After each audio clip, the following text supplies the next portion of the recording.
Hello and welcome back sa ating channel. In this video ay mag-unbox tayo ng fuel injector tester. Ito yung Ansell JC200.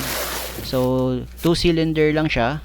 So iko-compara mo lang yung dalawang fuel injector.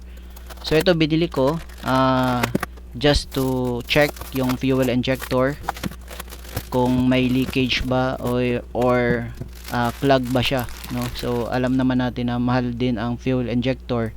So sa motor kapag original ay nasa mga mahigit 2,000, no?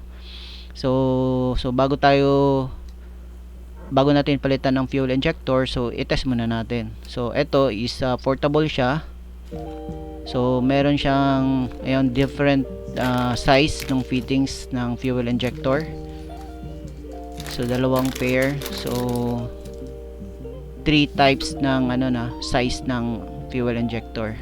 Ayan. So ito yung fuel injector to ng aking Suzuki Raider. Ayan, so medyo maliit siya itong fittings na to. So subukan natin ito. Ayan, pwede na rin itong fitting na to pero medyo maluwag siya. So i-check natin yung isang fitting. Ayan.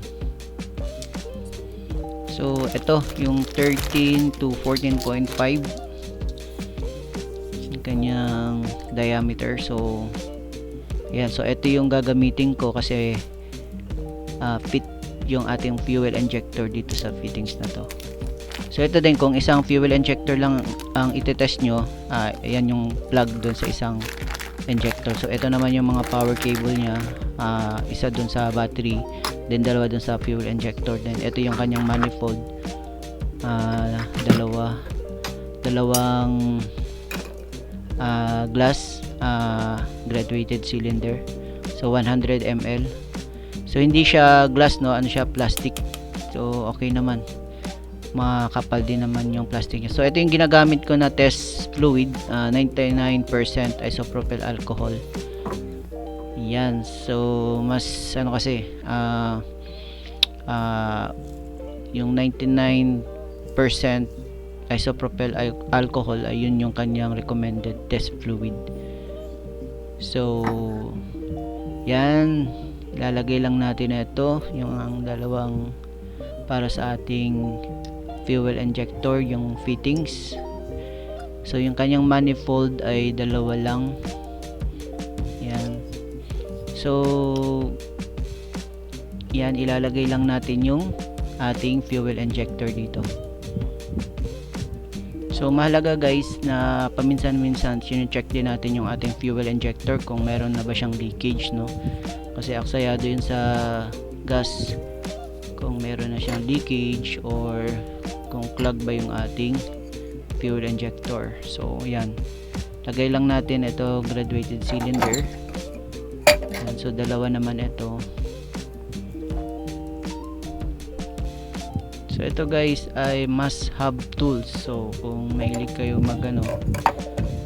mag-test or kung gusto nyo i-check yung inyong fuel injector, so ito ay pwede siyang gamitin. Ang price nito ay nasa mga 5,000 or 6,000. Yan. So meron namang nabibili 4 cylinder, tapos meron na rin kasamang ultrasonic cleaner. So ang sa akin kasi, ang purpose ko lang dito kaya ko to binila ay to check lang yung ating fuel injector, kung okay pa ba yung kanyang spray. So meron din akong iba din yung ginagawa kong paglilinis sa ating fuel injector. Hindi siya ultrasonic na paraan, pero i-share ko din sa inyo kung paano natin lilinisin yung ating fuel injector just in case merong clog. So yan, ito yung power dun sa ating fuel injector. So ito yung 12 volts. Yan. So dito, ayan, naka manual siya. So isi-select lang natin yung automatic. So 120 seconds, so 90 seconds, 60 seconds lang muna or 90 seconds yung gagawin nating test. So automatic siya, so different RPM. So paanda rin lang natin yung ating fuel pump. So nasa 17 PSI yung kanyang line pressure.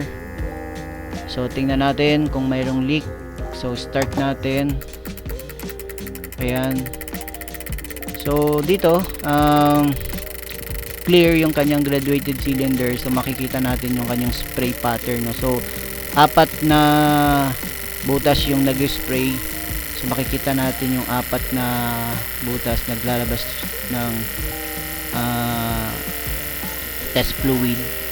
So okay yung pattern niya. So sa ganito pwede nyo maobserbahan yung kanyang spray pattern.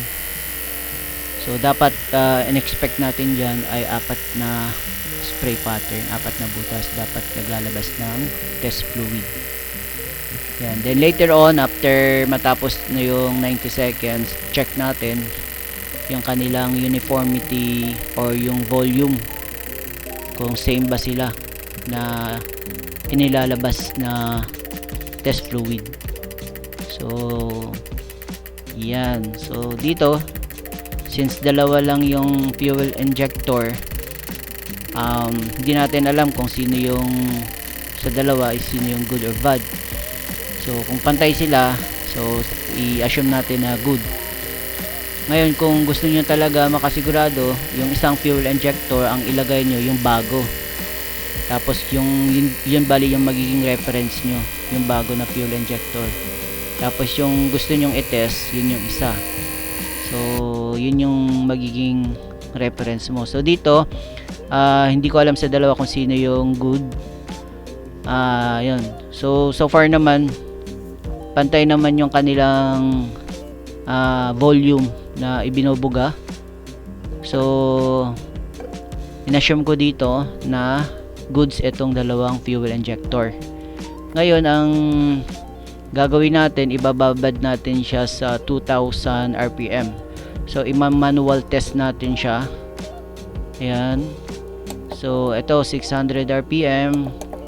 So ibababad natin sa 2000 RPM. Nag-start muna ako sa 1000 RPM, then gradually increase natin up to 2000. So yan, inoobserbahan ko lang yung kanyang pattern. So far okay naman yung kanyang pattern dun sa ating fuel injector. So ngayon i-increase ko yung RPM. Yan. So 1400 RPM. So check ko kung okay ba yung spray ng ating fuel injector nozzle. Ngayon ini-increase ko siya dahan-dahan papuntang 2000 RPM. Ayan.